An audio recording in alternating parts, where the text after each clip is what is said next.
अब हम अपने अतिथिगण का मोमेंटो देकर स्वागत करेंगे। अब मैं संचालन समिति से स्वदेश सिंह जी को आमंत्रित करती हूँ कि वह माननीय मोहन भागवत जी का मोमेंटो देकर स्वागत करें।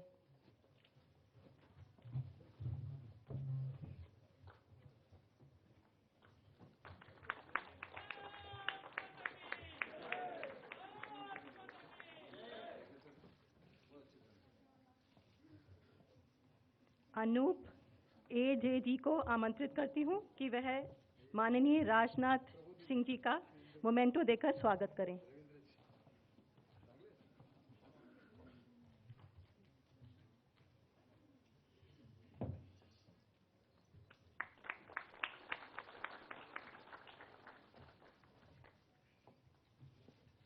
मोनिका अरोड़ा जी को आमंत्रित करती हूँ कि वह माननीय कपीश मेहरा जी का स्वागत करें मोमेंटो देकर।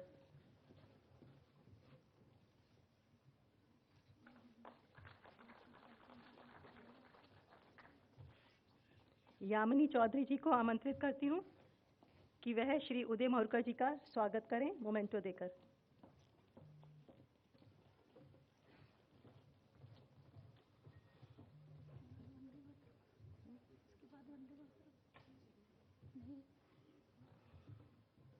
मनाली दास जी को आमंत्रित करती हूँ।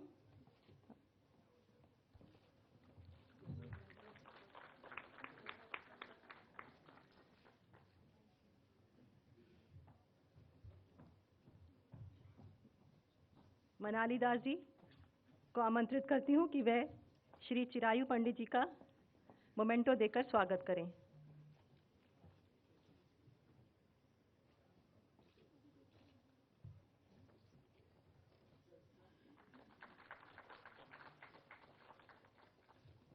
अब मैं स्वागत उद्बोधन के लिए श्री कपीश मेहरा जी को आमंत्रित करती हूँ, जो कि एमडी हैं रूपा पब्लिकेशंस के। कपीश मेहरा जी।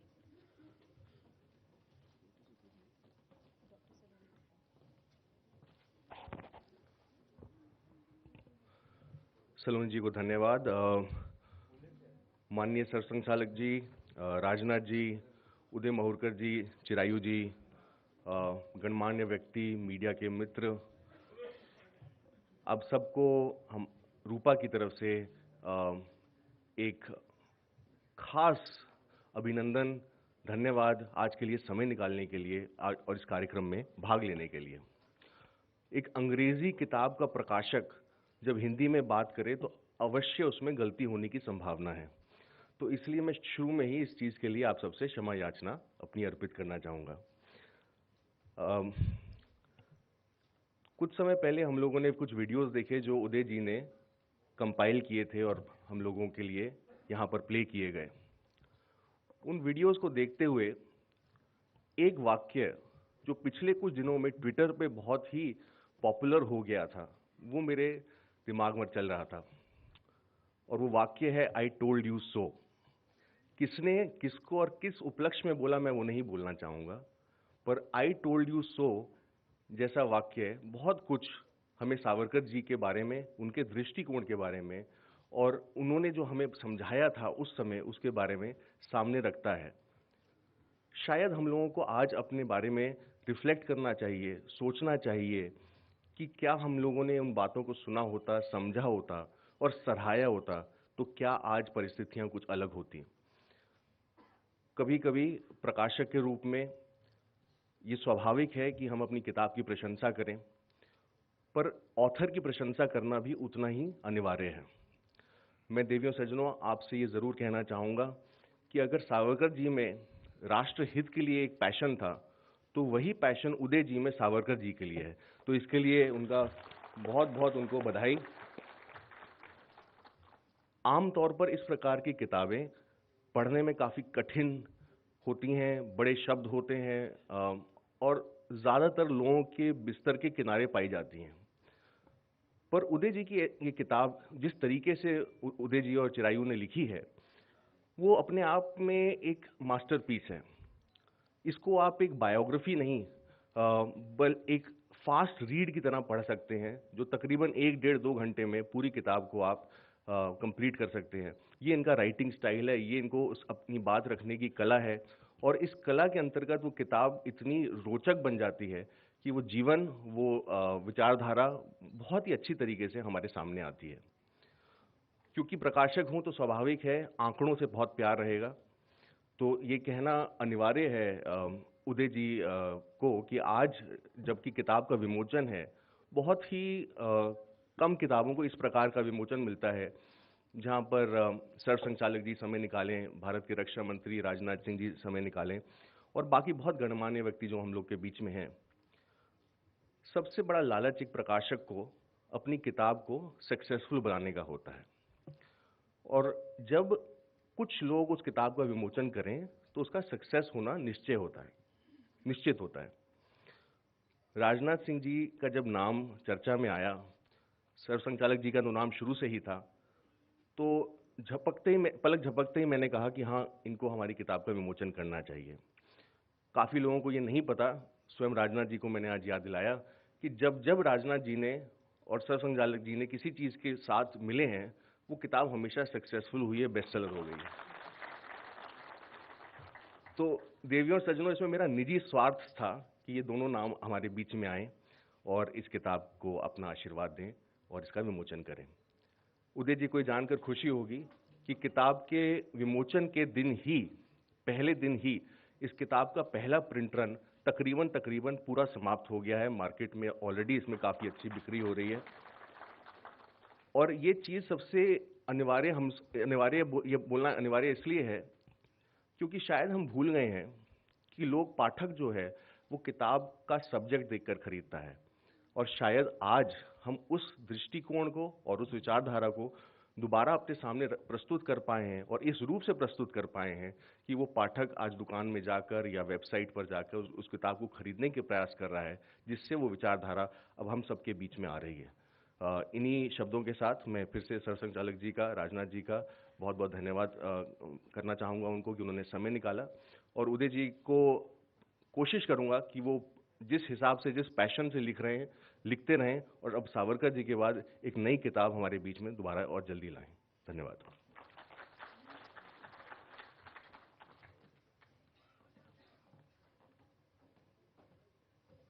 धन्यवाद कपीश जी।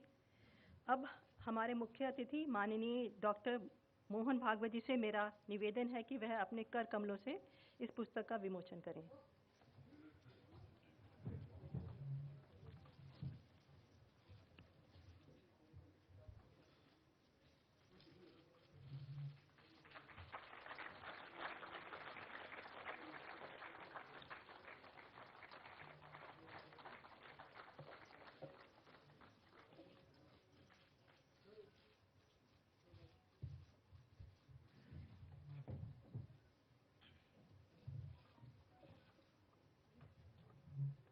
इस पुस्तक के लेखक श्री उदय माहूरकर जी भारत सरकार में एक केंद्रीय सूचना आयुक्त हैं। पूर्व में इंडिया टुडे पत्रिका के वरिष्ठ उप संपादक रह चुके श्री माहूरकर जी ने माननीय प्रधानमंत्री जी नरेंद्र मोदी जी के शासन पर 2 किताबें लिखी हैं। ये राजनीतिक विश्लेषक भी हैं, जिन्हें सही राजनीति भविष्यवाणी करने के लिए जाना जाता है। इन्हें श्री सावरकर पर एक नया आख्यान विकसित करने का श्रेय दिया जाता है, जो कि राष्ट्रीय सुरक्षा पर उनकी सोच और दूरदर्शिता पर आधारित है। कट्टरपंथी इस्लामी आंदोलनों की इनकी गहरी समझ ने इन्हें सावरकर के दर्शन को बेहतर समझने में सक्षम बनाया है। इन्होंने अपनी पुस्तक के माध्यम से यह साबित किया है कि सावरकर का हिंदुत्व असल में एक विशुद्ध राष्ट्रवाद है, जो कि राष्ट्र सर्वप्रथम की संकल्पना पर आधारित है। मैं श्री माहूरकर जी को आमंत्रित करती हूँ कि वे अपने पुस्तक के बारे में अपने अनुभव को साझा करें हमारे साथ। श्री माहूरकर जी।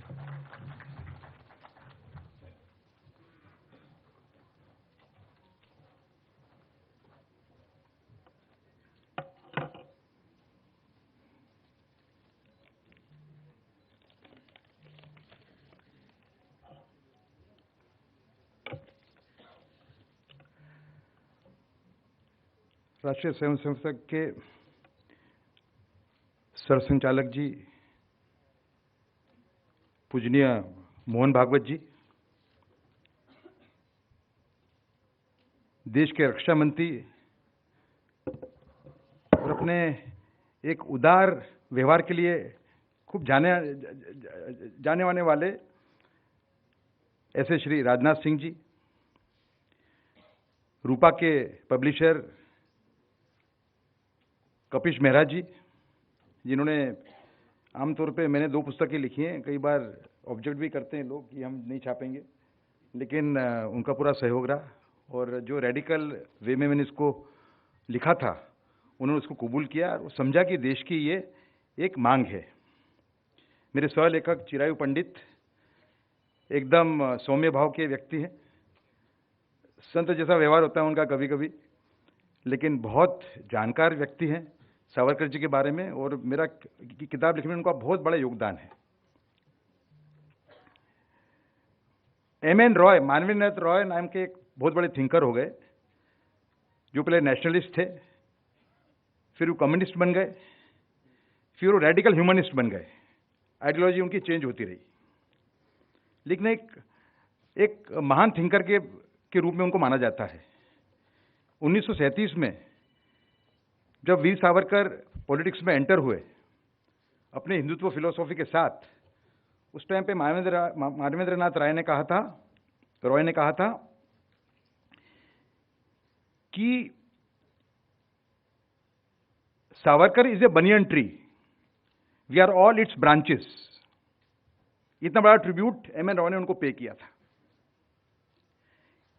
ये जो पुस्तक है ये सावरकर क्रांतिकारी के बात में कम है। ये पुस्तक है Savarkar the visionary of India security and diplomacy, और ये किताब एक तरीके से हमारी देश की एक आवश्यकता है आज की तारीख में। It is the need of the hour for the country. मेरी हिंदी माफ करना आप। देखिए, पहले तो हम बात करेंगे सावरकर के हिंदुत्व की। सावरकर जी के हिंदुत्व को लेके कई टाइप की भ्रांतियां फैलाई गई हैं, लेकिन 2-3 तथ्य ऐसे हैं जिनको हमेशा नजरअंदाज किया गया है और जो प्रूव करते हैं कि सावरकर का जो हिंदुत्व था वो बिन शर्ती राष्ट्रवाद था, अनएलॉयड नेशनलिज्म। पहला तो इनका हिंदू मैनिफेस्टो। हिंदू मैनिफेस्टो में सावरकर कहते हैं कि हिंदू राष्ट्र के अंदर सभी जाति, सभी धर्मों को समान अधिकार होगा। एक स्टेप और आगे जाते हैं और कहते हैं कि अगर जो रिलीजियस माइनॉरिटीज हैं उनकी कोई पूजा अर्चना में कोई बाधा डालता है तो state will step in and protect them. पर साथ में एक वार्निंग देते हैं। वो कहते हैं हिंदू राष्ट्र के अंदर धार्मिक अल्पसंख्यकवाद के नाम पे दूसरा राष्ट्र बनने की अनुमति नहीं दी जाएगी। The nation will not allow creation of a nation within a nation in the name of religious minoritism. और यही भारत की 70 साल की कहानी है। आप देखें कि 1947 में भारत का विभाजन हुआ। विभाजन 2 कारणों से हुआ। एक, मुस्लिम लीग का अप्रचार, और दूसरा कांग्रेस की वीक पॉलिसी, वीक स्ट्रेटेजी और मुस्लिम तुष्टीकरण। लेकिन देश के पार्टीशन के 10 साल के अंदर ही कांग्रेस ने केरला के अंदर मुस्लिम लीग के साथ एक पॉलिटिकल अलायंस किया। मतलब आप देखिए कि जो पार्टी देश के जो लोग देश के विभाजन के लिए मेन जो जवाबदार हैं उनके साथ ही उन्होंने अलायंस कर दिया। तो ये ऐसा चलता रहा। दूसरा, सावरकर का दूसरा उदाहरण है कि सावरकर का जो राष्ट्रवाद है, हिंदुत्व है, वो बिन शर्ती राष्ट्रवाद है। वो है उनका एक स्टेटमेंट जो लाहौर में जब 1938 में गए वो एज हिंदू महासभा अध्यक्ष, तो उनसे एक पत्रकार ने पूछा कि आप और जिन्ना देश को धर्म के नाम पे तोड़ने पे क्यों तुले हो? तो सावरकर ने कहा कि आपका प्रश्न ही गलत है। Jinnah is for more and more concession for Muslims, I am for equal treatment for all. और उनका 1937 का जो स्पीच है जब वो हिंदू महासभा के अध्यक्ष बने, जिसमें कहा जाता है कि Savarkar said there are 2 nations living in India, ये बिल्कुल अर्ध सत्य है। उन्होंने कहा था कि एक मुस्लिम लीग के अप्रचार के कारण और कांग्रेस की जो मुस्लिम तुष्टीकरण की नीति, उसके कारण हिंदू और मुस्लिम का अंतर बढ़ता जा रहा है। और ये एक बहुत बहुत बड़ा डिजीज है ये, इसको हमें ट्रीट करना पड़ेगा। तो जो सेकंड पार्ट है कोई बताता नहीं है, यही बताते हैं कि उन्होंने कहा था कि देश के अंदर there are 2 nations within 1 nation. तो ये काफी उनके साथ। दूसरा उनका बताऊं कि जब वो 1939 के अंदर जब लखनऊ के मुसलमान जो थे, लखनऊ के शिया मुसलमानों ने एक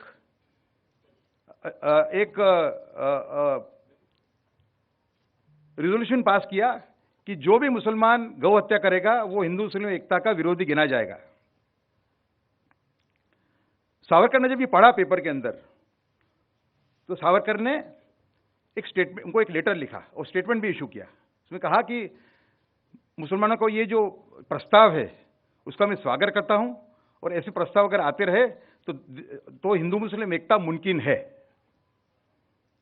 तो ये सावरकर का हिंदुत्व का जो दृष्टिकोण, ये असली दृष्टिकोण है। लेकिन एक जिसको बोलते हैं एक योजनाबद्ध रूप से, मैंने आज इंटरव्यू में कहा है, कल एक इंटरव्यू में, कि demonization of Savarkar is one of the biggest controversies ever in the world. कोई व्यक्ति जो देशभक्त था उसका इतना डिमोनाइज कोई ने किया नहीं है। दूसरा, इस किताब के अंदर जो उनकी भविष्यवाणियां थी उसका उल्लेख है। देखिए, पाकिस्तान के बारे में उन्होंने कहा था कि पाकिस्तान अगर बनता है तो देश पे the kind of calamity which will befall the nation. उन्हें कृपलानी जी को कहा था, Kripalani ji would not be able to imagine कि अगर पार्टीशन होता है तो केस। अच्छा, उनको पहले से मालूम था। 1937 के अंदर जब वो अध्यक्ष बने, उस टाइम पे सिंध का विभाजन बंबई स्टेट से हो चुका था। तो ये देखिए, मोहम्मद इकबाल जो हैं, जिनकी शायरियां हम लोग कई बार गाते रहते हैं, ही इज द मेन जिसको बोलते हैं ना कि विजनरी ऑफ पार्टीशन। मुसलमानों को दूसरी भूमि मिलनी चाहिए, इसके पहले विचारक, ऐसे तो 2 नेशन थ्योरी के असली विचारक तो सईद अहमद खान थे। उसके बाद में अगर अब एक स्ट्रक्चर्ड रूप में कोई ने अगर डिमांड की हो तो वो थे सर मोहम्मद इकबाल।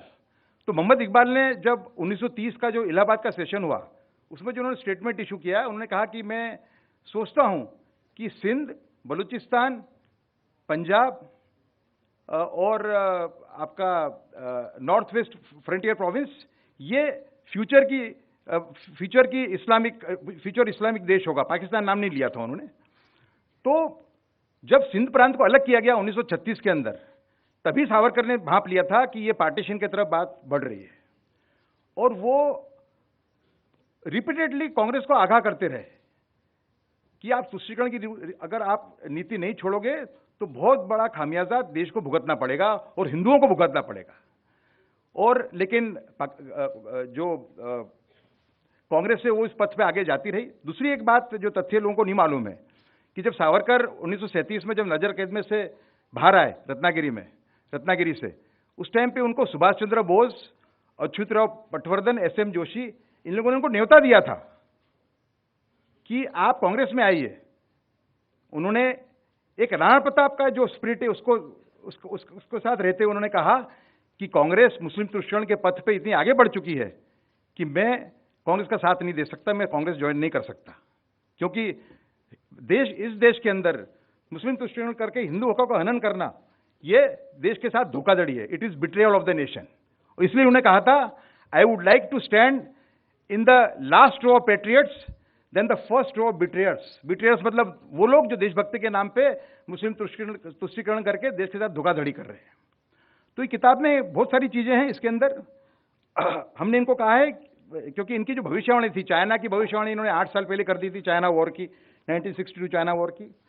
फिर आपका आसाम में जो हुआ, आसाम में जब ईस्ट बंगाल के मुसलमान आके बसने लगे वहां पे 1941 में, तो सावरकर ने वार्निंग दी कि जो आसाम में जो इतनी बड़ी संख्या में आके बस रहे हैं ईस्ट बंगाल के जो मुसलमान, ये आसाम की संस्कृति और भारत की उत्तर पूर्व पट्टी के लिए भविष्य में खतरा पैदा कर सकते हैं। उस टाइम पे नेहरू जी ने कहा, नेचर एबॉर्स वैक्यूम, जहाँ खाली जगह होगी लोग आके बैठेंगे, हम क्या कर सकते हैं। तो सावरकर ने काफी बोलने का तरीका काफी हार्श था, तो उन्होंने कहा कि पंडित नेहरू को जो ज्ञान है पर्यावरण का बड़ा निम्न कक्षा का है, नेचर ऑल्सो एबॉर्स पॉइजनस गैस। तो आप देखिए कि उस टाइम पे 10% पॉपुलेशन थी मुसलमान भाइयों की वहाँ पे, आज 35% है, 35%। तो उनकी जो भी भविष्यवाणी थी सब सही पड़ी। मैं मानता हूं कि जो भी आपत्तियां भारत पे आई राष्ट्रीय सुरक्षा को लेके, उन सबकी भविष्यवाणियां सावरकर जी ने आज से 60 से 80 साल पहले कर चुके थे वो। इसके लिए हमने इसमें कहा है कि सावरकर जो हैं वो हमारी राष्ट्रीय सुरक्षा के पितामह हैं। और हमने कल एक इंटरव्यू में मैंने कहा कि Savarkar ji is in fact a prophet, a savant and a unifier, जिसको, जैसे मैंने कहा कि एक बहुत बड़ी कॉन्स्पिरेसी के तहत एक विलेन के रूप में उनको उनका चित्रण किया गया है। और दूसरी बात कि आप पूरा उनका पढ़ें तो आपको ख्याल आएगा कि अगर ऐसी माइनॉरिटी के लोग जो मुख्य धारा में रहना चाहते हैं, वो लोग मतलब सावरकर के हिंदुत्व में, राष्ट्रवाद में उनको एसिमिलेट करने की शक्ति है, पर उसकी शर्त है कि वो सही रूप में राष्ट्रवादी होना चाहिए। उनका यह कहना था कि ये जो पूरा एक माइनॉरिटी समाज का एक आर्गुमेंट रहा कि हमें मुख्य धारा में रहने के लिए हमको ये दीजिए वो दीजिए, उन्होंने कहा कि जो पेट्रियोटिज्म होती है उसकी कोई प्राइस नहीं होती। ये उनका एक आर्गुमेंट था। दूसरा, ये किताब जो है it is not a hagiography. Savarkar ji की वाह वाह ऐसा नहीं है इसके अंदर। इसमें हमने ये भी कहा है, हमने एक सब चैप्टर हमने गांधी जी और सावरकर जी पे को एक डिवोट किया है, सब चैप्टर है, जिसमें हमने कहा है कि सावरकर की जो इकोनॉमिक पॉलिसीज थी वो जवाहरलाल नेहरू से ज़्यादा कुछ अलग नहीं थी, और जो गांधी जी की जो पॉलिसी थी वो ज़्यादा उपयोगी थी, वो देश के लिए ज़्यादा हितकारक थी। ये बात भी हमने उसमें टिप्पणी की है। तो मेरा कहना यह है कि आज 70 साल से सावरकर जी साइडलाइन में रहे, पर उनका उजागर होने का समय आ चुका है। और इसके लिए मैं एक एग्जांपल देता हूं जो मैंने इस किताब में भी लिखा है कि गौतम बुद्ध का जब निर्वाण हुआ तो गौतम बुद्ध को कोई नहीं जानता था, बहुत कम लोग जानते थे। 200 से 250 साल तक गौतम बुद्ध को कोई नहीं जानता था। सम्राट अशोक आए, उन्होंने बौद्ध धर्म अंगीकार किया और उसका प्रचार किया, और आज बौद्ध धर्म दुनिया का चौथा सबसे बड़ा धर्म है। वैसे ही the Savarkar era is arrived, ये बात हमने कही है, हमने इंट्रोडक्शन में कहा है dawn of the Savarkar era. आप कहोगे कि ये स्वीपिंग स्टेटमेंट है, नहीं, 370 हटाना it is dawn of Savarkar era. Ram Mandir के रास्ते खुलना it is dawn of Savarkar era. ऐसे कई दाखले हैं जिसमें ये जो सरकार है वो सावरकर के पथ पे ही चल रही है। और सावरकर के आइडियोलॉजी के अंदर मैं फिर से दोहराऊंगा, या मुसलमान भाई भी बैठे होंगे, उसके अंदर जो राष्ट्रवादी मुसलमान है उनके लिए हानिकारक कुछ भी नहीं है। इतना ही है कि वो काफी हार्श भाषा यूज करते थे, जो वर्ड यूज करते थे बड़े हार्श होते थे उनके, उसको कई बार मिस इंटरप्रेट किया जाता था। दूसरी, मेरा वक्तव्य पूरा करने के पहले मैं एक बात कहना चाहूंगा जो शायद पूजनीय सरसंघचालक जी को याद ना हो। मैं पहली बार उनसे करीबन 2000 की साल में मिला था, और पहली बार उन्होंने मुझे कहा था उस टाइम पे कि आपने सावरकर पे जो धनंजय कीर ने किताब लिखी है वो आपने पढ़ी है? मैंने उसमें पढ़ी थी मैंने, लेकिन बहुत ध्यान से नहीं पढ़ी थी, और फिर उसको मैंने ध्यान से पढ़ी। तो मेरे सावरकर में जो रुचि मेरी बढ़ी, उसके अंदर पूजनीय सरसंघचालक जी का बहुत बड़ा रोल है कि पहली बार उन्हें मेरा जो ध्यान उन्होंने खींचा था इस तरफ कि ये किताब आपको पढ़नी चाहिए। दूसरी बात, वक्तव्य पूरा करने के पहले, कि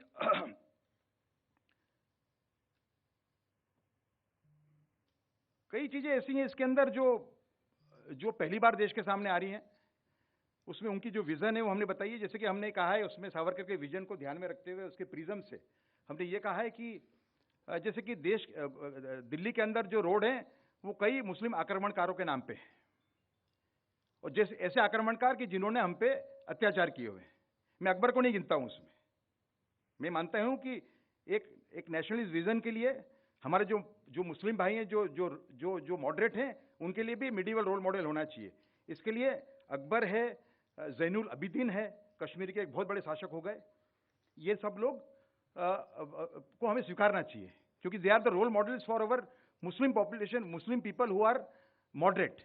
लेकिन जो मुस्लिम आक्रमणकार हैं उनके नाम पे रोड क्यों होने चाहिए, ये प्रश्न मैंने इस किताब में उठाया है। लेकिन उसमें जो सॉल्यूशन बड़ा अलग टाइप का दिया है। मैंने उसमें सॉल्यूशन ये दिया है, हमने और चिरायू ने, कि रोड जो मुस्लिम जो पेट्रियट्स हो गए, जैसे कि इब्राहिम खान गारदी है, जो पानीपत की लड़ाई में मराठों के साथ रहा और उसको बहुत बुरी तरह से मारा गया अहमद शाह अब्दाली द्वारा, या तो आपके मेजर उस्मान है, ब्रिगेडियर उस्मान, जो महावीर चक्र, जो 1948 की वॉर में शहीद हो गए, आज भी मुसलमान जान दे रहे हैं कश्मीर के अंदर। तो हम रोड उनके नाम पे क्यों नहीं रख सकते? हमें मुस्लिम आक्रमणकारों के नाम पे रोड क्यों रखने चाहिए? तो ये कुछ विचार थे, मैं आपसे शेयर करना चाह रहा था। धन्यवाद।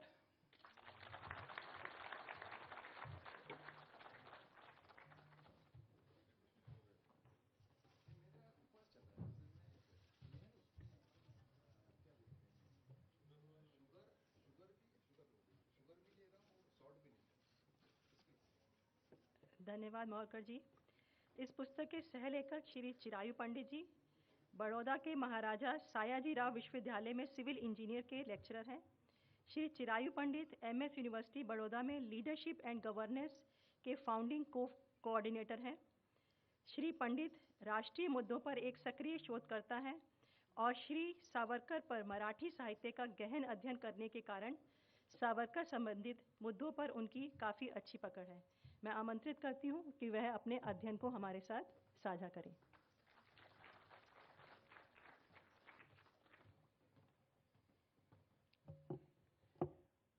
परम पूज्य सरसंघ चालक जी, परम आदरणीय राजनाथ सिंह जी, आदरणीय उदय माहुरकर जी, आदरणीय कपीश मिश्रा जी और उपस्थित सभी सावरकर प्रेमी अतिथिगण, वीर सावरकर जी का जीवन स्वयं में स्वाधीनता संग्राम की एक जीती जागती गाथा रहा है। वीर सावरकर जी का जो जीवन है वो देशभक्ति की प्रत्यक्ष परिभाषा रहा है।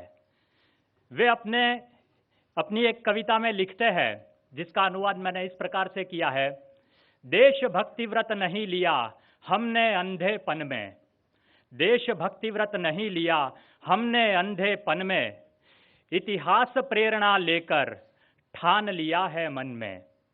हमें पता है ज्वाला जौहर की दिव्य दाहक है, सती के जैसा तिल तिल जलना तन में प्राण जब तक है।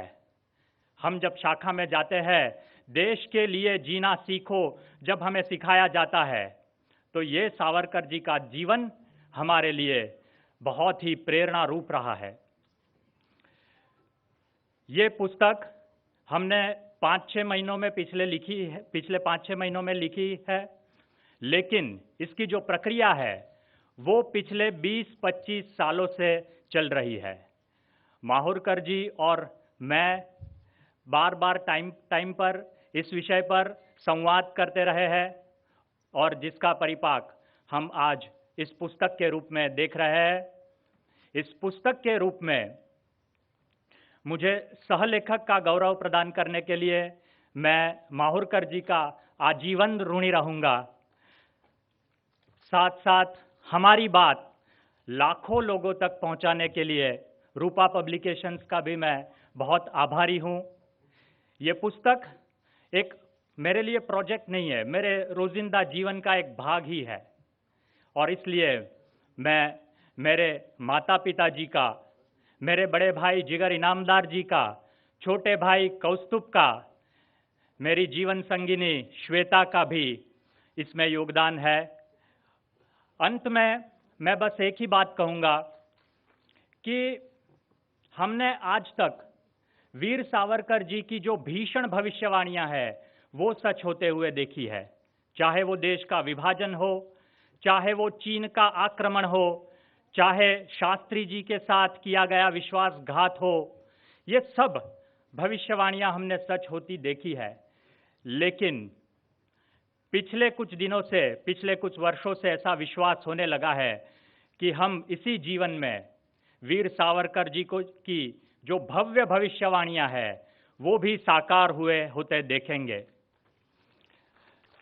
वीर सावरकर जी ने अपने पुस्तक के, हिंदुत्व पुस्तक के अंत में कहा है कि एक दिन ऐसा अवश्य उदित होने वाला है कि जिस दिन करोड़ों हिंदुओं की, करोड़ों सामर्थ्यशाली हिंदुओं की बात पूरे विश्व को सुननी पड़ेगी।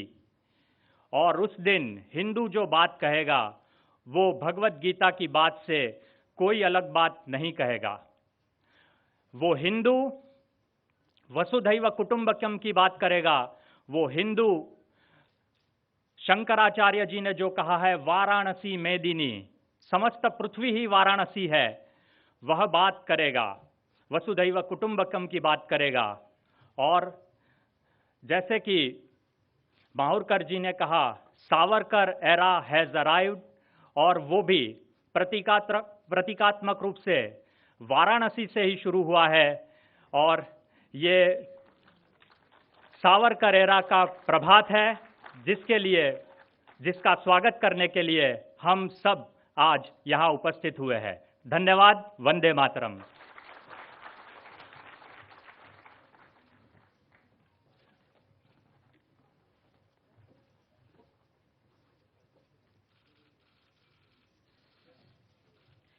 धन्यवाद चिरायु पंडित जी।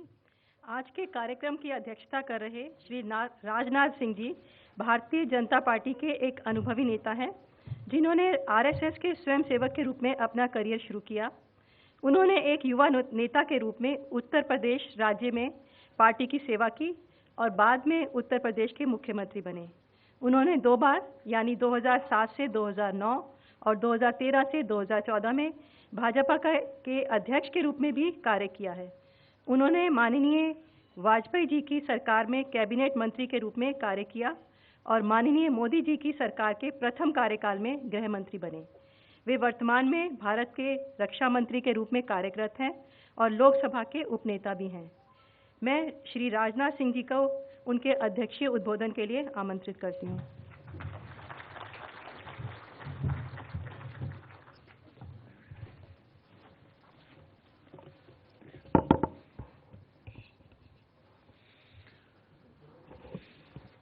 राष्ट्रीय स्वयंसेवक संघ के सरसंघ चालक श्रद्धेय मोहन भागवत जी और इस पुस्तक के लेखक द्वय मेरे मित्र श्री उदय माहुरकर जी, श्री चिरायु पंडित जी एवं रूपा पब्लिकेशन के पब्लिशर श्री कपीश जी मेहरा, इस सभागार में उपस्थित सभी सम्मानित देवियों एवं सज्जनों, हम सब यहाँ पर प्रखर स्वतंत्रता सेनानी और प्रबल राष्ट्रवादी स्वतंत्र वीर सावरकर के जीवन पर लिखी एक पुस्तक का विमोचन करने के लिए एकत्रित हुए हैं। मैं कह सकता हूं इस पुस्तक के बारे में, यह पुस्तक बहुत ही परिश्रम और शोध के बाद तैयार की गई है। मैं इस किताब के लेखक श्री उदय माहुरकर जी और साथ ही साथ उनके साथी लेखक चिरायु पंडित जी को इस प्रकाशन के लिए अपनी हार्दिक बधाई भी देता हूं और भविष्य के लिए मैं अपनी उन्हें हार्दिक शुभकामनाएं भी देता हूं।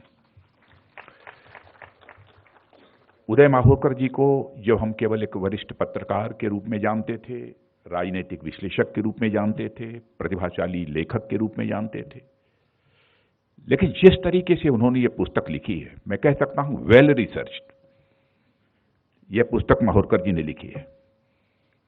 तो मैं समझता हूं कि शायद इसके बाद लोग आपको एक प्रामाणिक इतिहासकार के रूप में जानेंगे, ऐसा मेरा विश्वास है। वीर सावरकर जी जैसे राष्ट्र नायक के बारे में पढ़ना, समझना और लिखना कोई यह आसान बात नहीं है। वीर सावरकर के जीवन के इतने आयाम हैं, उसे एक किताब में समाहित करना यह बहुत ही चुनौतीपूर्ण काम है, ऐसा मैं मानता हूं। पर माहुरकर जी को मैं बधाई देना चाहता हूं, चिरायु पंडित जी को, इनको भी, कि दोनों ने न सिर्फ इस काम को सफलतापूर्वक पूरा किया है, बल्कि एक ऐसी किताब उन्होंने लिखी है जो सावरकर के जीवन से जुड़ी भ्रांतियों को न सिर्फ दूर करेगी, बल्कि उसे सही रूप में प्रस्तुत करने में भी अपनी महत्वपूर्ण भूमिका का निर्वाह करेगी। एक कहावत है कि जब तक शेर अपनी कहानी खुद नहीं कहता, तब तक शिकारी महान बना रहेगा। और वीर सावरकर जी के जीवन की कहानी बड़े लंबे समय तक उन लोगों द्वारा बताई गई जो एक खास विचारधारा से प्रभावित थे अथवा एक खास विचारधारा के लोग थे। इसलिए हमारे देश में एक बड़ा तबका वीर सावरकर की जीवन यात्रा को, उनकी विचारधारा को न तो सही तरीके से समझ पाया है और न उनकी देशभक्त, उनके महान व्यक्तित्व को समझने की उसने कोशिश की है। और मैं कहना चाहता हूं कि उनके महान व्यक्तित्व और उनकी देशभक्ति से वो अपरिचित रहा है।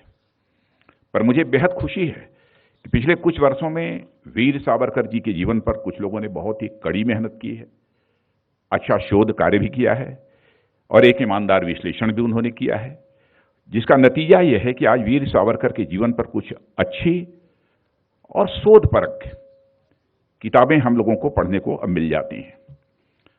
और मैं आशा करता हूं कि यह किताब भी इस श्रृंखला में एक वैल्यूएबल एडिशन बनेगी, ऐसा मेरा विश्वास है।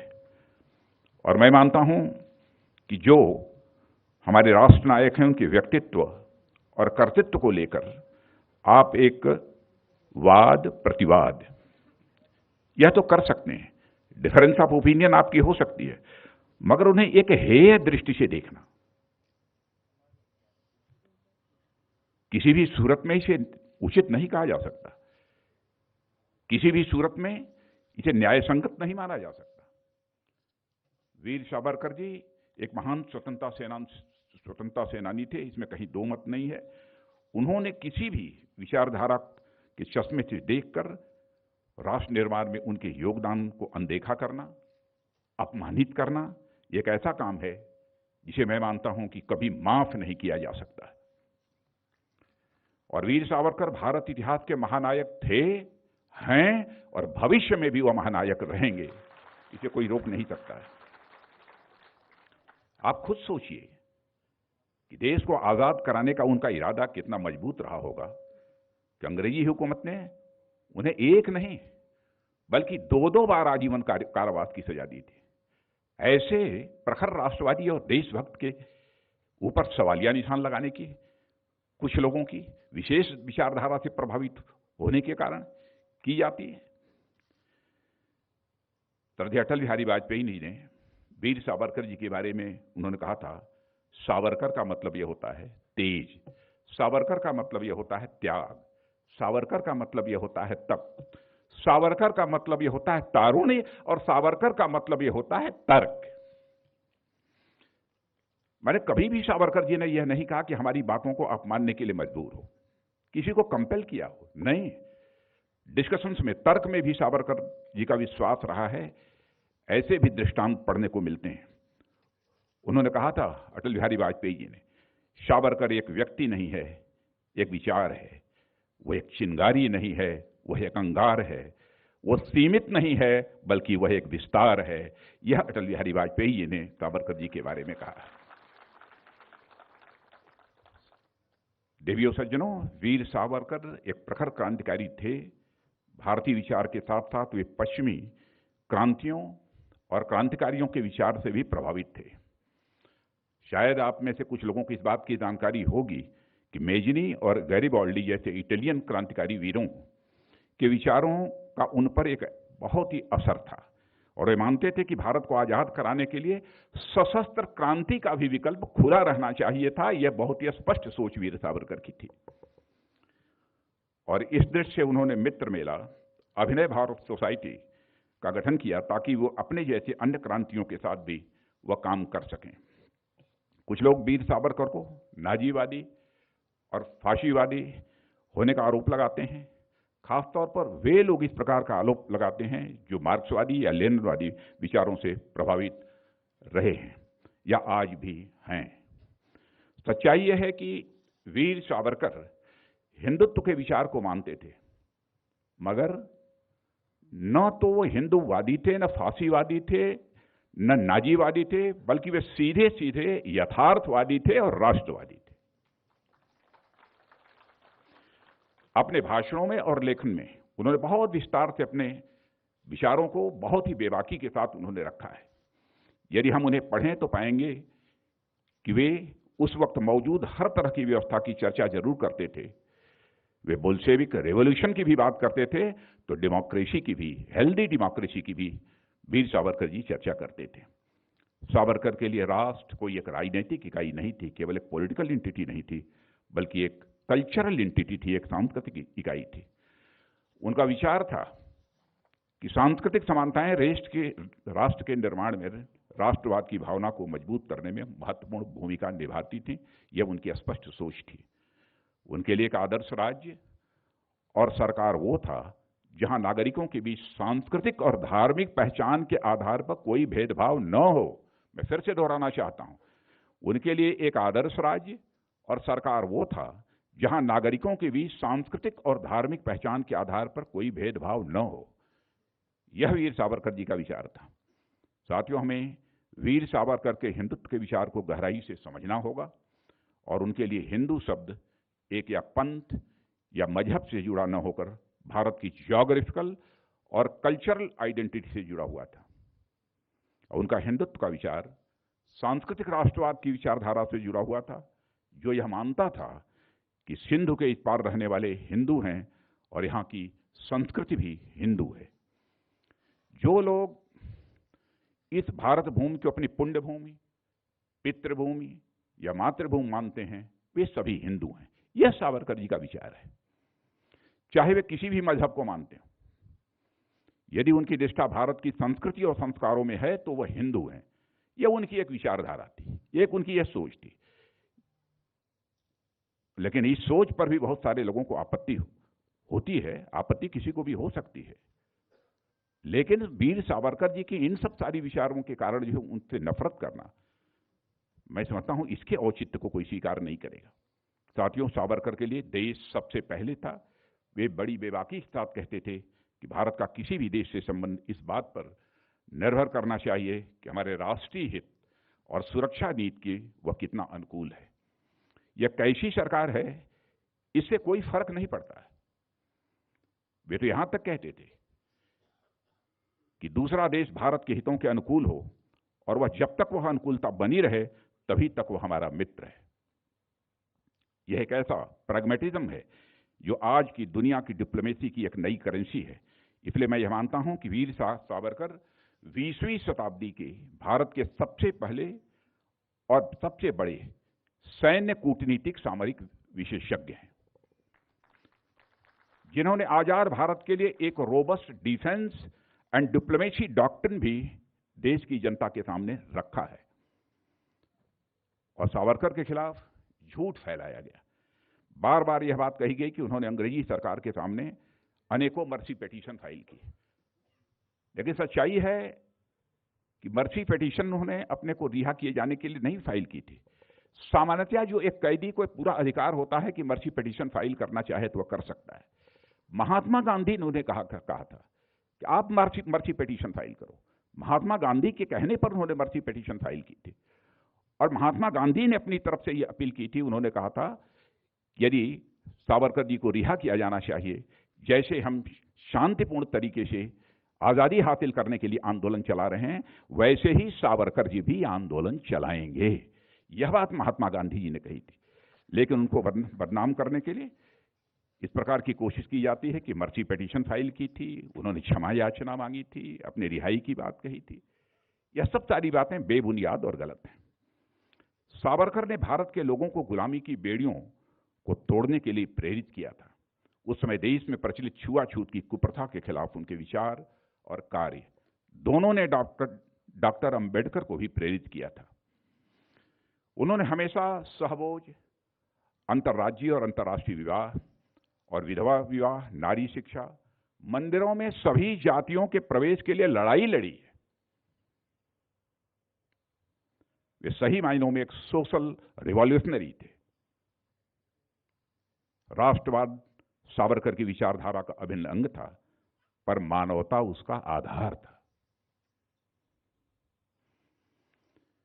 भारत को सामरिक और सांस्कृतिक रूप से एकजुट रखने में उनका प्रयास कभी भुलाया नहीं जा सकता। लेकिन कुछ लोग तो इस सीमा तक नफरत करते थे। मुझे याद है कि 2003 में भारत की संसद में एक वीर सावरकर के चित्र का अनावरण होना था। बहुत सारी राजनीतिक पार्टियों ने उसका बायकॉट किया। केवल पूर्व प्रधानमंत्री चंद्रशेखर जी उस कार्यक्रम में सम्मिलित हुए थे। ऐसे ही पोर्ट ब्लेयर में जब एक प्लॉक लगवाया गया था, तो दूसरी सरकार ने आने के बाद उस प्लॉक को जो हटवा दिया, इस सीमा तक नफरत। साथियों, शायद आप लोगों को इस बात की भी जानकारी होगी कि जब 1942 में Congress right of self determination के प्रस्ताव को पारित किया, तो वीर सावरकर ने उसका मुखर विरोध किया, क्योंकि वे जानते थे कि इसका क्या दुष्परिणाम होगा। उसी साल कांग्रेस ने यह प्रस्ताव भी पारित किया था कि अंग्रेज भारत छोड़ें मगर उनकी फौज यहीं रहेगी। इसका भी सावरकर ने डटकर विरोध किया था। मैं मानता हूं कि उदय माहुरकर जी और चिरायु पंडित की यह किताब वीर सावरकर के नई और सही रोशनी में देखने में हम सभी की मदद करेगी। मेरा स्पष्ट मानना है कि सावरकर एक व्यक्ति नहीं थे, वो विचार थे, जो उनकी मृत्यु के इतने साल बीत जाने के बावजूद भी आज भी जिंदा है, और जैसा उदय माहुरकर जी ने कहा, आगे भी जिंदा रहेगा, और उनकी विचारधारा के अनुयायियों की संख्या निरंतर बढ़ती रहेगी। और मुझे लगता है कि हमारे देश के विद्वानों को सावरकर पर अधिक से अधिक रिसर्च करने की आवश्यकता है, और ऐसी कई और पुस्तकें हमको लानी होगी। तब जाकर सही तरीके से लोग उनकी विचार को समझ पाएंगे, उनकी कृतियों को अच्छी तरह समझ पाएंगे। इतने महान विचारक और क्रांतिकारी की विरासत के साथ किए गए गलत को सही करने का केवल और केवल यही तरीका है, और कोई दूसरा तरीका नहीं है। हमारे लिए सावरकर विचार है भारत के साहस का। हमारे लिए सावरकर विचार है भारत के सम्मान का, भारत के स्वाभिमान का। सावरकर विचार है हमारे सामर्थ्य का। सावरकर विचार है संयम का, और सावरकर विचार है भारत के सनातन का, वह सनातन जो नित्य नूतन है और चिर पुरातन है। आज के इस कार्यक्रम में हमारे श्रद्धेय सरसंघ चालक जी यहाँ पर मौजूद हैं, और मैं समझता हूँ कि हम में से जितने लोग यहाँ मौजूद हैं, सावरकर जी के बारे में उनसे ज़्यादा अध्ययन और किसी का नहीं हो सकता। विस्तार पूर्वक सावरकर जी के बारे में उनका विचार हम सबको सुनने को मिलेगा, और आगे का मार्गदर्शन भी श्रद्धेय सरसंघ चालक जी का हम सभी को प्राप्त होगा। इन्हीं शब्दों के साथ मैं पुनः उदय माहुरकर जी को, चिरायु पंडित जी को अपनी तरफ से हार्दिक बधाई देता हूं, और साथ ही साथ हमारे कपीश जी जिन्होंने इसका प्रकाशन किया है, उनको भी मैं बधाई देता हूं और धन्यवाद भी देता हूं। धन्यवाद।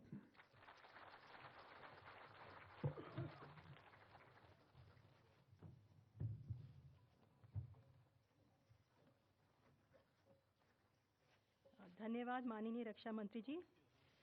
अब आज के हमारे मुख्य अतिथि माननीय मोहन भागवत जी को हम सभी सुनना चाह रहे हैं। उनसे पहले मैं उनका बहुत ही एक संक्षिप्त परिचय आपके सामने रख रही हूँ। श्री मोहन मधुकर भागवत जी का जन्म आरएसएस के कर्मठ कार्यकर्ताओं के परिवार में हुआ।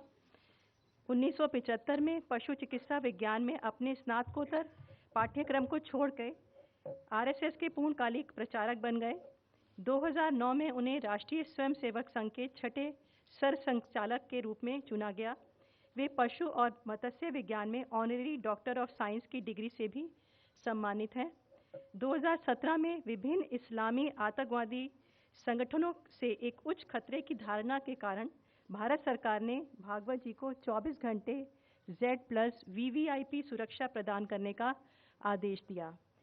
अपना पूरा जीवन राष्ट्र को समर्पण करने वाले श्री मोहन भागवत जी को आज के मुख्य उद्बोधन के लिए मैं आमंत्रित करती हूँ।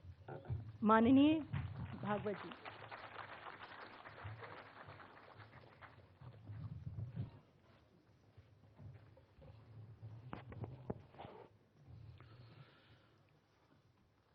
आदरणीय राजनाथ सिंह जी, लेखक द्वय श्री उदय माहुरकर जी, श्री चिरायु पंडित जी और प्रकाशक महोदय श्रीमान कपीश मेहरा जी, श्रद्धेय संतवृंद, उपस्थित नागरिक सज्जन, माता भगिनी, मैं एक मजाक कर सकता हूं आज कि राजनाथ जी को जल्दी जाना है, तैयारी का समय उनके पास नहीं था, तो मैंने मेरे मुद्दे उनको दे दिए बोलने के लिए। उनकी अनुमति लेकर मैं मजाक कर रहा हूं। परंतु सावरकर जी के बारे में वास्तव में सही जानकारी का आज के भारत में अभाव ये एक समस्या है। जैसा मैंने कहा था माहौरकर जी को कि आपने धनंजय कीर जी की पुस्तक लिखी क्या, वो एक ऑथेंटिक किताब है, वेल रिसर्च किताब है। उस समय वो एक ही थी और आज दो हो गई है। विक्रम संपत जी ने 2 वॉल्यूम लिखे हैं, ये तीसरी है। तीनों का ढंग अलग अलग है। धनंजय कीर साहब की किताब ये चरित्र है, विक्रम संपत जी की किताब सावरकर जी के सभी बातों पर कमेंट्री है। लेकिन मैं दोनों लेखकों का अभिनंदन करना चाहूंगा कि आज के समय में सावरकर जी के जिन बातों की आवश्यकता सबसे अधिक अपने देश को है, उसको एक सारांश के रूप में, लेकिन with scholarly rigour and research, ऐसा इस पुस्तक में दिया गया है। तो ये तीनों पुस्तकें जिनको सावरकर जी का अध्ययन करना है, उनको एक कंपल्सरी रीडिंग के नाते और देखना पड़ेगा इनको, क्योंकि जैसा बताया गया बार बार कि सावरकर जी को बदनाम करने की मुहिम चली और सावरकर जी सामने थे। हिंदुत्व का विचार आज बोलने वाले लोग, उस समय बोलने वाले लोग, वो सामने थे, संघ सामने था। इनके बदनामी की मुहिम चली है, स्वतंत्रता के बाद बहुत तेजी से चली है। लेकिन असली लक्ष्य क्या है? असली लक्ष्य इनके पीछे, यानी हमारे पी परमेश्वरन जी थे, उनका एक लेख आगे आज ही मैंने पढ़ा, हमारे प्रफुल्ल जी ने मुझे दिया, तो उन्होंने इसी विषय पर लिखा है कि आज संघ और सावरकर पर बड़ी टीका टिप्पणी हो रही, लेकिन असली लक्ष्य दूसरा है। इसके बाद होंगे, नंबर लगेगा स्वामी विवेकानंद, स्वामी दयानंद सरस्वती, योगी अरविंद, इनका लगेगा। क्योंकि जो भारत की वास्तविक राष्ट्रीयता है, उसका प्रथम उद्घोष इन तीनों ने किया है। और सावरकर जी को टीका का लक्ष्य बनाते समय ऐसा भी लिखा गया है कि सावरकर जी ऐसे क्यों बने, इन 3 लोगों के विचारों के कारण ऐसे बने। क्योंकि लक्ष्य व्यक्ति नहीं है, लक्ष्य है भारत की ये राष्ट्रीयता जो पूरे दुनिया को जोड़ने का एक मार्ग उजागर करती है। और लोग जुड़ जाए तो जिनके दुकान बंद होंगे, उनको लगता है कि ये नहीं होना चाहिए। और स्वाभाविक है, वो विचार मानवता का ही है। उस मानवता के विचार को ही अपनी भारतीय परंपरा की भाषा में धर्म कहा जाता है। अब धर्म यानी पूजा मानेंगे तो वो तो जोड़ता नहीं है, पूजा है, अलग अलग है, सबकी अलग अलग है, उससे विशिष्ट आइडेंटिटीज बनती है, उसकी मान्यता होनी ही चाहिए। लेकिन भारतीय भाषा के परंपरा के अर्थ में धर्म का शब्द वो नहीं है, जोड़ने वाला, ऊपर उठाने वाला, बिखरने न देने वाला, इहलोक और परलोक दोनों में सुख दे सकने वाला, प्रथम मध्य और अंत तीनों जगह आनंदमय और प्रत्येक के स्वभाव का ध्यान रखते हुए उसके कर्तव्य का निर्धारण कर देने वाला शाश्वत तत्व धर्म है, सर्वदूर चलता है। अब ये विद्वानों की बात हो गई। अगर आज की भाषा में समझाना है तो हमको यही कहना पड़ेगा कि मानवता या संपूर्ण विश्व की एकता। सावरकर जी ने उसका ही प्रतिपादन किया। उसको एक अलग शब्द हिंदुत्व दे के प्रतिपादित क्यों किया गया, उसके पहले नहीं हुआ था। या हिंदुत्व शब्द का उपयोग करते तो भी किसी को ऐसा नहीं लगता था कि कोई अलग बात हो गई। सर सैयद अहमद खां के बारे में कहा गया कि बात तो ठीक ही है, पाकिस्तान की कल्पना का मुस्लिम असंतोष के जनक उनको कहा जाता है। लेकिन उसके पहले की बात है, जब वो बैरिस्टर बने, लाहौर में आर्य सभा के द्वारा उनका अभिनंदन हुआ, भाषण उपलब्ध है। वहां वक्ता ने परिचय दिया, उनका परिचयकर्ता ने, और उन्होंने कहा कि ये हिंदुओं में बहुत बैरिस्टर हो गए हैं, मुसलमानों में ये पहले है, इसलिए इनका अभिनंदन किया जा रहा है। तो उस पर उन्होंने जो भाषण किया, उन्होंने कहा कि मुझे बड़ा दुख हुआ कि हमारे लिए एक अलग शब्द का प्रयोग किया गया, वो हमारी पूजा का निर्देश करने वाला शब्द है।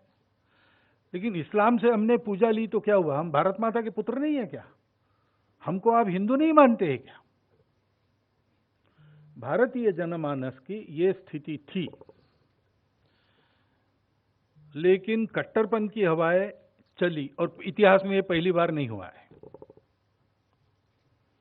इतिहास में जब दारा शिकोह हुए, अकबर हुए, तो उसके बाद औरंगजेब भी हुआ जिसने चक्का उल्टा घुमाया। इसलिए जब मावरकर जी कहते हैं कि उनका नाम नहीं होना चाहिए, दारा शिकोह का होना चाहिए, तो मैं उनका 100% समर्थन करता हूं। हमारे यहाँ हाकिम खान सूरी भी हो गए, इब्राहिम खान गारदी भी हो गए, हसन खान मेवाती भी हो गए। सेना के वीरों में सबके नाम है। अशफाक उल्लाह खान जैसे क्रांतिकारी हो गए। सुनता हूं कि जब उनको पूछा गया एक बार कि आपकी इच्छा क्या होगी मरते समय, तो उन्होंने कहा कि मैं मुसलमान हूं, इसलिए पुनर्जन्म में विश्वास नहीं करता हूं, लेकिन मेरे परम मित्र राम बिस्मिल है, वो विश्वास करते हैं। अगर उनकी बात सही है तो खुदा जरूर मुझे पूछेगा कि अगला जन्म कहाँ लेना है, तो मैं कहूंगा भारत में ही। ऐसे नाम बहुत है हमारे पास, उनके नाम गूंजने चाहिए, उनके नाम दिए जाने चाहिए। अभी मैं जम्मू कश्मीर से आया तो वहां पता चला कि ऐसे शहीदों के नाम वहां के स्कूलों को देने की एक योजना चली है। बहुत अच्छी बात होगी, क्योंकि हमारे आदर्श वो है। हमारी पूजाएं अलग हो सकती है, परंतु पूजा हुई तो क्या हुआ? हमारे पूर्वज तो वही है, वो तो नहीं बदल सकते हम। मातृभूमि हम नहीं बदल सकते। जो भारत का है उसकी सुरक्षा प्रतिष्ठा भारत के ही साथ जुड़ी है। विभाजन के बाद भारत से स्थलांतर करके पाकिस्तान में गए मुसलमानों की प्रतिष्ठा पाकिस्तान में भी नहीं है, क्योंकि जो भारत का है वो भारत का ही है, वो बदल नहीं सकता। और हम सब पर एक उदारवादी संस्कृति, उदारवादी यानी उदारतामय संस्कृति का सब पर परिणाम है। उसी की विरासत हमको आगे ले जाती है, उसी के कारण हम सब लोग यहां मिलकर रह रहे हैं। वही हिंदुत्व है, उसका पहले उद्घोष करने की जरूरत ही नहीं पड़ती थी। सावरकर जी ने भी कब किया? सन 1857 का स्वातंत्र समर उन्होंने लिखा, पहले कारणों की मीमांसा की और बाद में कैसा शुरू हुआ स्वातंत्र समय, इसका जो वर्णन है उसको पढ़िए। उन्होंने लिखा है कि हिंदू राजाओं का भगवा झंडा और मुसलमान नवाबों का चांद तारा हरे रंग पर, दोनों साथ साथ अंग्रेजों के यूनियन जैक के खिलाफ खड़े हो गए। अभी अभी गाजियाबाद में एक पुस्तक का मैंने विमोचन किया था, तो उस पुस्तक के लेखक ने कहा कि वो जो माहौल था वो हमने आगे होने नहीं दिया, ये हमारी गड़बड़ हो गई। खिलाफत ये दूसरी गलती हमारी है। मुसलमानों के लिए बोल रहे थे। ये माहौल बना था, लेकिन उसको फिर वहाबियों के प्रभाव ने बदल दिया और अंग्रेजों को ध्यान में आया कि हम यहाँ आश्वस्त नहीं रह सकते कभी भी। यहाँ के सब लोग, इनकी भाषाएं अलग है, प्रांत अलग है, पूजाएं सब कुछ अलग है, और बाहर से भी आई पूजा एक है यहाँ पे, फिर भी हमारे खिलाफ सब एक होके हमको यहाँ से भगा देंगे। अगर हमको यहाँ स्थिरपद होकर राज्य करना है, इस देश की लूट को चालू रखना है, तो इनको तोड़ना पड़ेगा। तो जो अनेक विभाजन उन्होंने खड़े किए, उसमें एक ये विभाजन भी जो कट्टरपन के कारण बनना शुरू हो गया था, उन्होंने उसको और चौड़ा किया। इसका अनुभव सावरकर जी ने अंडमान के जेल में लिया। उनका हिंदुत्व ये जो ग्रंथ है वो अंडमान से वापस आने के बाद लिखा गया है, क्योंकि जब ये कोलाहल होने लगा कि हम एक नहीं है, हम दो है, हमारे यहां हमारी पूजा अलग है इसलिए हम अलग है, आपकी पूजा अलग है, तब ये जोर से कहना पड़ा कि पूजा के आधार पर भेदभाव न करने वाली यहाँ की राष्ट्रीयता है, वो हिंदू राष्ट्रीयता है और इसलिए हम अलग नहीं है। लोग गुंडागर्दी का सहारा लेके और इसको गले उतारने की कोशिश कर रहे थे, इसलिए कठोर शब्दों का उपयोग करना पड़ा। सावरकर जी द्वेष्टा नहीं थे, लेकिन परिस्थितियां ऐसी थी, तो जिस भाषा में जो बात समझ में आती है उस भाषा में उसको बोलना पड़ता है। अपनी बात समझाने के लिए या शास्त्रार्थ करने के लिए जब लोग बोलने लगते हैं तो आवाज तपती है ना, वो शत्रु थोड़ी है। हमारे संसद में क्या होता है, मारपीट ही नहीं होती बस, बाकी तो सब होता ही है, लेकिन बाहर आने के बाद एक ही जगह चाय पीते हुए सब मिलते हैं, हंसी मजाक सब चलते हैं, शादी ब्याह में एक दूसरे के घर जाते आते हैं। तो ये सब समझते हैं कि उस परिस्थिति में उस प्रकार की बात होती है। सावरकर जी का हिंदुत्व, विवेकानंद का हिंदुत्व, इनका हिंदुत्व, ये ऐसे बोलने की फैशन हो गई। हिंदुत्व एक ही है, वो पहले से है और आखिर तक वही रहेगा, वो सनातन है। सावरकर जी ने उसका उद्घोष जोर से करना आवश्यक समझा परिस्थिति को देखकर, और हम जानते हैं अब इतने वर्षों के बाद स्वतंत्रता के 75वें वर्ष पर दहलीज पर खड़े होके हम जब परिस्थितियों को देखते हैं, हमको ध्यान में आता है कि वो जोर से बोलने की तब भी आवश्यकता थी। सब बोलते तो शायद विभाजन नहीं होता, क्योंकि जिनको समझाया जा रहा था हमारे देश में कि आप अलग हो, आपकी पूजा, आप अलग रहो नहीं तो ये खा जाएंगे आपको, यही डर भरा गया ना।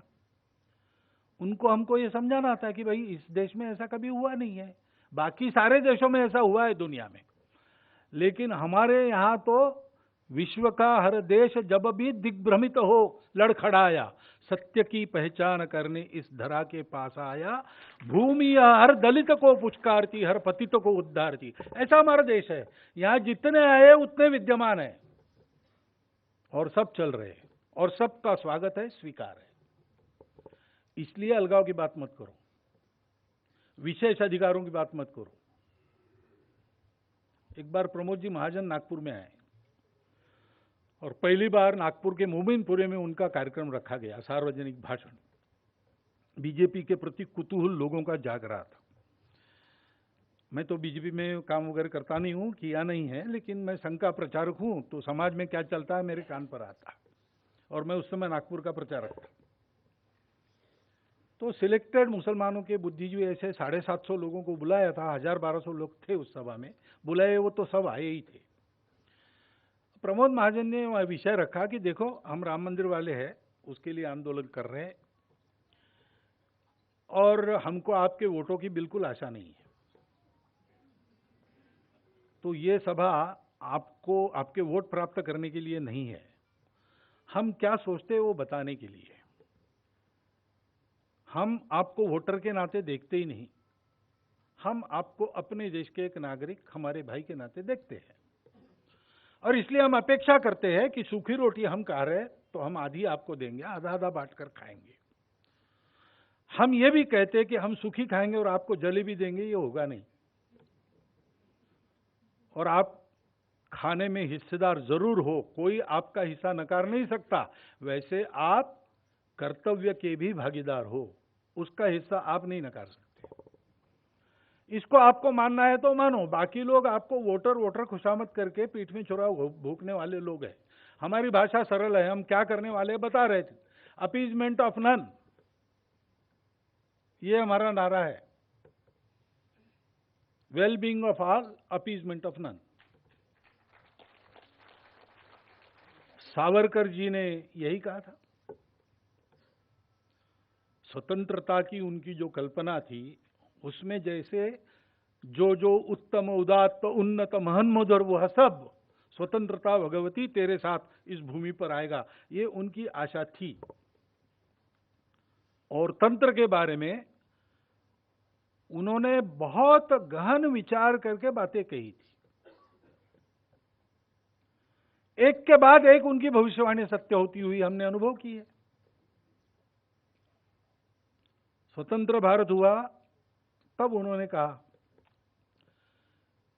कि युवाओं का मिलिटराइजेशन होना चाहिए, क्योंकि हमको लड़ना पड़ेगा। एक तो देश खंडित हुआ है, शांति के लिए देश के विभाजन को हमने मान्यता दी, लेकिन ये सदा की झंझट मोल ली हमने। अब हमको शांति नसीब नहीं होगी, इसलिए तैयार रहना पड़ेगा। उस समय भारत के शायद संरक्षण विभाग में विचार ये चला था कि अब तो सेना की कुछ आवश्यकता नहीं, तो क्यों न कुछ फैक्ट्रीज लगाई जाए जिसको सेना चलाए। और 62 में दिखा दिया सेना की कितनी आवश्यकता है। तब से बातें बदली, लेकिन अभी तक यही चल रहा था कि सुरक्षा नीति चलेगी परराष्ट्र नीति के पीछे पीछे। इसलिए कोई कुछ कर रहा है, नहीं नहीं नहीं नहीं, चुप रहो, क्योंकि दुनिया क्या कहेगी। अब 14 के बाद पहली बार अनुभव आ रहा है कि परराष्ट्र नीति सुरक्षा के पीछे पीछे चलती है। तो अगर लोगों को लगता है कि ये सावरकर जी का युग आ रहा है, तो इसमें कोई गलत बात नहीं है, क्योंकि ये देशभक्ति का युग है। ये अपने राष्ट्रीयता के गौरव और असली पहचान का युग है। ये अपने देश के सब लोगों को उनके जाति, धर्म, पंथ, भाषा, प्रांत को बिना देखे कर्तव्य और अधिकार दोनों में बराबरी की भागीदारी सिखाने वाला युग है। हिंदुत्व का अर्थ यही होता है ना। हिंदुत्व का अर्थ पूजा से संबंध जो है, तो पूजाएं अनेक हैं। There are many religions Bharat में, और वो अपना अपना है। अभी नवरात्रि चल रही है, आप में से कुछ लोगों ने व्रत रखा है, कुछ लोगों ने नहीं रखा है। तो व्रत रखने वाले पुण्यवान है और नहीं रखने वाले पापी है, ऐसा तो हिंदू नहीं मानता। आप में से कुछ लोग हैं जो शाक्त नहीं है, वो गणपति जी की उपासना करते, उन्होंने उपवास उस समय कर लिया, अब नहीं कर रहे, तो कोई विरोधी तो नहीं हो गए। हिंदुत्व का विचार यह है कि भाई अस्तित्व मूल में एक है, और अलग दिखने से आदमी अलग नहीं होता। बाकी दुनिया कहती है एक होना है तो एक सा होना चाहिए। Unity is not possible without uniformity. हमारे यहाँ बिल्कुल अलग विचार है। हम कहते हैं विविध होना, अरे हमारा आनंद है, हमारा उत्सव है, हमारा अधिकार भी है, सृष्टि का श्रृंगार भी है। भगवान को लगा मैं एक हूं, अनेक हूं, इसलिए तो सृष्टि उत्पन्न हुई। तो हम अनेक हो रहे हैं, ये आनंद की बात है। लेकिन हम विशिष्ट है, विविध है, अनेक है, इसका मतलब हम अलग है, ये बिल्कुल नहीं होता। Existence is one. केवल मानव नहीं, चराचर सृष्टि, जो विज्ञान भी आज सिद्ध करता है। सावरकर जी शुद्ध वैज्ञानिक मनोवृत्ति के थे। अभी बताया, सावरकर जी यानी तर्क। किसी भी बात को उन्होंने आंख मूंद कर स्वीकार नहीं किया। प्रत्यक्ष अनुभव के धरातल पर और बुद्धि के तर्क के आधार पर जो सत्य उनको प्रतीत हुआ, उन्होंने बेबाक कहा, परिणामों की चिंता नहीं की। मेरा क्या होगा इसकी बिल्कुल चिंता नहीं की। उनका जीवन तो मेरा क्या होगा इस थीम पर चलने वाला जीवन था ही नहीं। स्कूल में पढ़ते समय उन्होंने प्रतिज्ञा की थी कि देश की स्वतंत्रता के लिए सर्वस्व समर्पण करके मैं जीवन जीऊंगा। तो उन्होंने कहा है उनकी उस कविता में, जिसको चिरायु जी ने उद्धृत किया, दीप्तानलात निज मातृ विमोचनार्थ हा स्वार्थ जाळूनी आम्ही ठरलो कृतार्थ। मातृभूमि के मुक्ति का ये जो प्रज्वलित अग्नि है, उसमें हमने स्वार्थ को जला दिया और कृतार्थ हो गए, और इसका कोई पश्चाताप नहीं। मेरा बड़ा भाई वो जेल में है, उसकी तुम्हारे वेदी पर बलि चढ़ रही है। छोटा मैं स्वयं भुगत रहा हूं, छोटा भाई भी कारावास में है, लेकिन ये क्या है, हम अगर 7 भाई होते तो सब तुम्हारे ही ठंडिल पर हम बलि देते। उस कविता का नाम है मृत्यु पत्र। अंडमान से उन्होंने अपने भाभी को भेजा, वापस आएंगे कि नहीं आएंगे पता नहीं, तो पत्र लिखते थे और प्रतिभाशाली थे, ओजस्वी कविता। तो वो कविता उन्होंने लिखी, उसमें सब विचार ऐसे ही है। ऐसे प्रखर व्यक्तित्व वाले सावरकर जी, वो किसी बात को आंख मूंद के स्वीकार नहीं करते थे। उन्होंने बहुत चिंतन किया, परिस्थिति का चिंतन किया। आप ये मत समझिए कि मुसलमानों के शत्रु थे, उनकी उर्दू गजलें भी है एक से एक। अंडमान में वहां के बंदियों को उन्होंने अपनी उर्दू गजलें भी सुनाई, वहां मुसलमान बंदी भी थे, स्वातंत्रवीर भी थे। तो इतना उनका अध्ययन निरीक्षण था और सबके मनों को वो जानते थे, तो सज्जनों से कैसा व्यवहार करना और दुर्जनों से कैसा व्यवहार करना आता था। मुख्य पाला उनका दुर्जनों से पड़ा, तो उनकी भाषा वैसी हो गई। अब लड़ाई में थे तो लड़ाई में तो कोई लड़ने वाला संधि की बात नहीं करता, वो दूसरी एक डिप्लोमेसी पीछे से चलती, उसमें दरवाजे खुले रहते, वो होना चाहिए, होता है। लेकिन जो सामने सेनापति है वो ऐसी भाषा नहीं करता कभी, उनका वो रोल था और वैसा उन्होंने किया। लेकिन हम जानते हैं कि उनके विचारधन को हम समग्रता से देखें और देखें तो जो बात अभी माहुरकर जी ने बताई है उनके बारे में, पुस्तक में वेल रिसर्च ऐसी लिखी है, वो 100% सही है। लेकिन ये कैलमनी जो होती है ना, अपने प्रजातंत्र में राजनीतिक विचार के अनेक प्रवाह है और होते ही है। प्रजातंत्र नहीं होता तो भी हमारे यहां तो ये माना जाता है कि मतभिन्नता ये स्वाभाविक है। हम संगठन सूक्त कहते हैं, उसमें एक जगह सहचित्त ऐसा शब्द है, बाकी सब जगह समान या सम ऐसा शब्द है। समानो मंत्र समिति समानी, समानम मन सहचित्तमेषाम। विनोबाजी भावे कहते हैं कि ऋग्वेदकार मनुष्य को जानते थे, इसलिए उन्होंने ये माना कि चित्त समान है, समिति समान हो सकती है, मन समान हो सकता है, मंत्र समान हो सकता, सब मनुष्य का चित्त समान नहीं होता है कभी। इसलिए मत एक बात के अनेक लोगों के हमेशा अलग अलग होते हैं, लेकिन एक बात होती है कि हमारे मत अलग है तो भी हम एक साथ चलेंगे।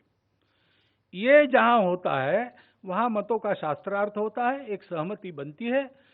जिनका नहीं माना गया वो अपना मत उसमें विलीन कर देते हैं और पूरा समूह आगे बढ़ता है, कदम से कदम मिला के आगे बढ़ता है, एक स्वर में बात करता है। हमारी राष्ट्रीयता के ये सारे मूल तत्व है। उसका उद्घोष करने वाले सावरकर जी को, ये जिनको ये उदारता पता नहीं है, उन लोगों ने बदनाम करने का अखंड प्रयास चला है, आज भी चलता है। वास्तविक सावरकर जी के समकालीन अन्य विचार के जो लोग थे, उस समय के लोग एकदम गहरे और ऊंचे लोग हैं। उनके मतभेद स्वाभाविक मतभेद है। गांधी जी के और सावरकर जी के मतभेद तो जग जाहिर है, कोई ये सिद्ध करने का प्रयास बिल्कुल न करे उनके मत समान थे, ऐसा नहीं है। परंतु गांधी जी की सावरकर जी के बारे में भावना और सावरकर जी की गांधी जी के बारे में भावना एक समान क्षेत्र में प्रामाणिकता से, निस्वार्थ बुद्धि से, सर्वस्व समर्पण करके काम करने वाले कार्यकर्ताओं की आपस में जो होती है वैसी ही थी। गांधी जी का स्वास्थ्य खराब हुआ, चिंतित हो गया सारा देश। सावरकर जी ने वक्तव्य दिया कि गांधी जी जैसा महापुरुष, उसको इसकी आवश्यकता बहुत है देश में, उनके स्वास्थ्य को ठीक रहना चाहिए, रखना चाहिए, और गांधी जी को हमारी विनंती है कि अपने स्वास्थ्य को संभाल कर वो काम करें। और सावरकर जी के बारे में गांधी जी ने क्या कहा बताया। सावरकर जी को ऐसे नापना भी कठिन है, इतना मल्टी डायमेंशनल बहुआयामी व्यक्तित्व उनका था। उत्तम प्रतिभावान साहित्यिक, उनके कविताएं, उनके नाटक, उनके लेख, उत्तम वक्ता, किसी भी विषय का मर्म जानकर उसके बारे में मत व्यक्त करने वाले मर्मज्ञ, समाज की एकता के अत्यंत पुरस्कर्ता और समाज की रूढ़ी कुरीतियों के समूल उच्चाटन, अंधविश्वासों के समूल उच्चाटन के प्रखर पुरस्कर्ता। रत्नागिरी में उन्होंने सामाजिक समरसता के लिए जो काम किया, डॉक्टर अंबेडकर उनको अप्रिशिएट करते थे। उस समय जो तथाकथित उच्च जातियों के प्रमुख थे, यानी धुरीण थे और सक्रिय थे समाज में, डॉक्टर अंबेडकर साहब ने सबसे अच्छा मत सावरकर जी के बारे में व्यक्त किया है। उनके संबंध भी थे।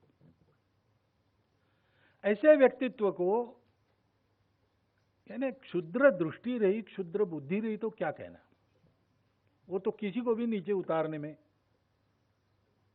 कवि ने पूछा, भाई लक्ष्मी जी कमल में निवास करती है और शंकर जी तो वह बर्फ में जाके बैठ गए कैलाश पर, और ये तो सागर में छुप गए विष्णु जी, ये क्या बात है, क्या हुआ? तो बड़ा कोई व्यक्ति होता तो कोई कल्पना सजाता, लेकिन एक क्षुद्र व्यक्ति मिला उसको, उसने कहा खटमल हुए होंगे घर में। अब आदमी की बुद्धि ही छोटी है तो क्या करेगा? ऐसा लोगों ने सावरकर जी के बारे में और कई प्रकार की निंदाएं प्रचारित की। वो तो यानी मुझे तो दखल पात्र भी लगती नहीं। मैं गुस्सा तो आपके जितना ही आता है मुझे, लेकिन मैं चिंतित नहीं होता। सावरकर जी के व्यक्तित्व के प्रकाश को ढकने के लिए वो अत्यंत ही तुच्छ है।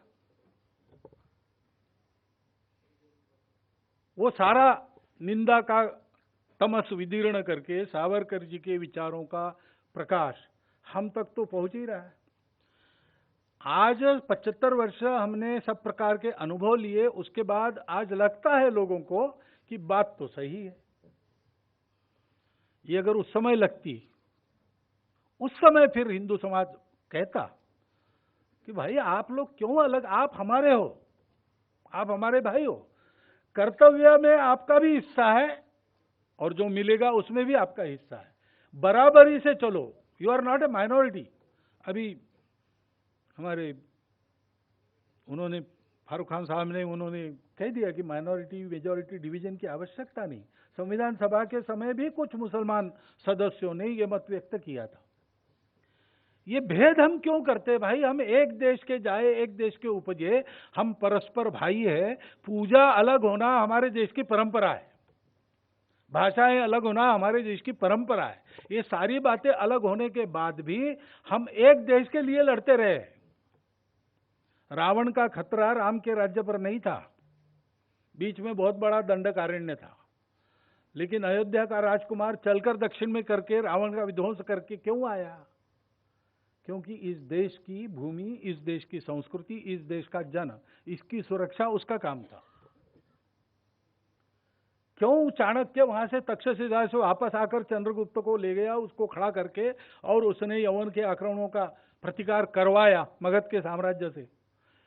ये उद्योग करने की आवश्यकता क्या थी? क्योंकि सारा देश एक है भाई। शिवाजी महाराज ने औरंगजेब को पत्र लिखा, काशी का मंदिर टूटा तब,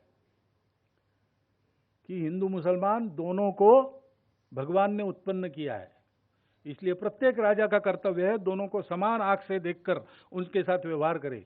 तुम अत्याचार कर रहे हो, सावधान, तुम अगर ऐसे ही चलते रहोगे तो मेरी तलवार लेकर मुझे उत्तर में आना पड़ेगा।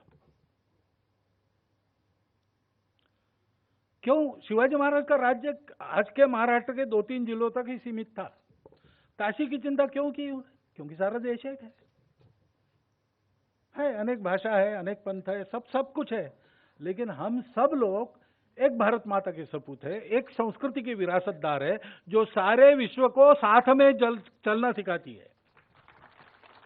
उसकी आज दुनिया को आवश्यकता है, दुनिया को उसको देने का काम भारत को करना है।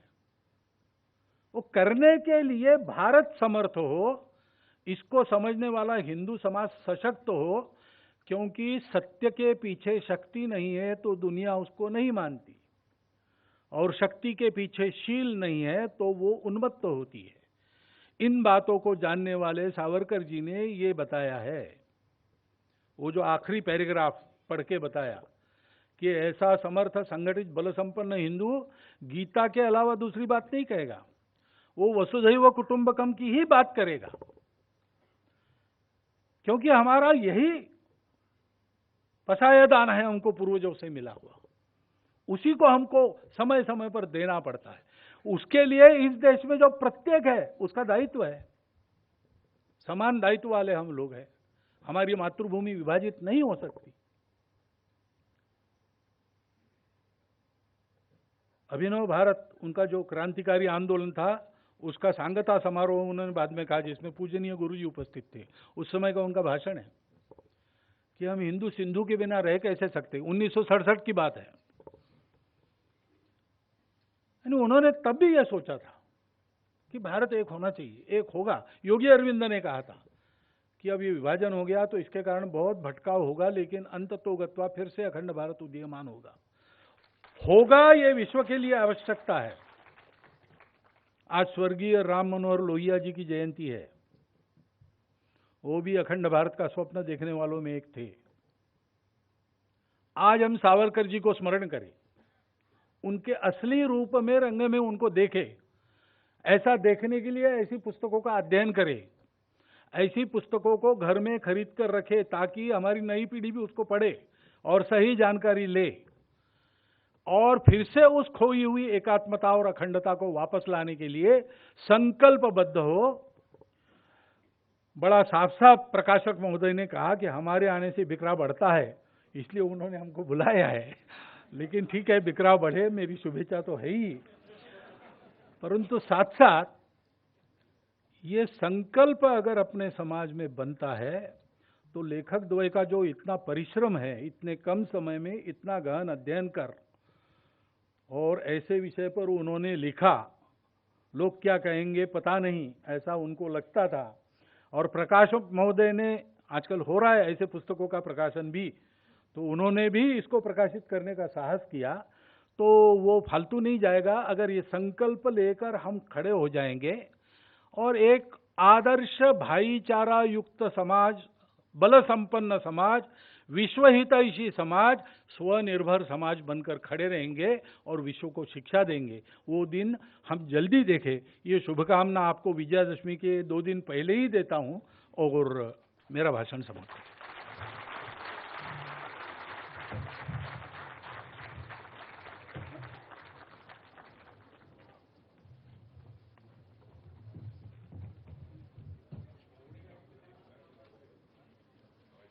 यह मेरा परम सौभाग्य है कि आज के कार्यक्रम के अतिथियों का धन्यवाद व्यक्त करूं।